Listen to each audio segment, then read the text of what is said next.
ICC টুর্নামেন্টে বাংলাদেশ আবারও ব্যর্থতার শিকার হয়েছে। চ্যাম্পিয়ন্স ট্রফির প্রথম ম্যাচে ভারতের বিপক্ষে 228 রানে অল আউট হয়ে 6 উইকেটে হারে টাইগাররা। দ্বিতীয় ম্যাচে নিউজিল্যান্ডের বিপক্ষে 241 রানে থেমে 5 উইকেটে পরাজিত হয় তারা। মোটা দাগে বাজে ব্যাটিংয়ের কারণেই 2 ম্যাচে হারতে হয়েছে বাংলাদেশকে।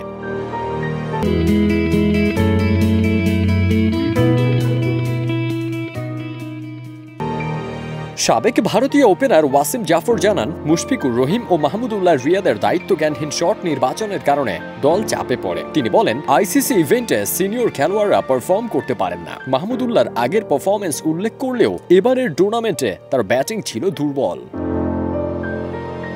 জাফর আরও বলেন, বাংলাদেশ 300 রান করতে পারত। সাবেক কিউই পেসার শেন বন্ড মনে করেন, বাংলাদেশের বোলিং ইউনিট শক্তিশালী হলেও ব্যাটিং এবং ফিল্ডিংয়ে নানা ভুলের কারণে হারতে হয়েছে তাদের। ফারদিন সানি, দেশ রূপান্তর।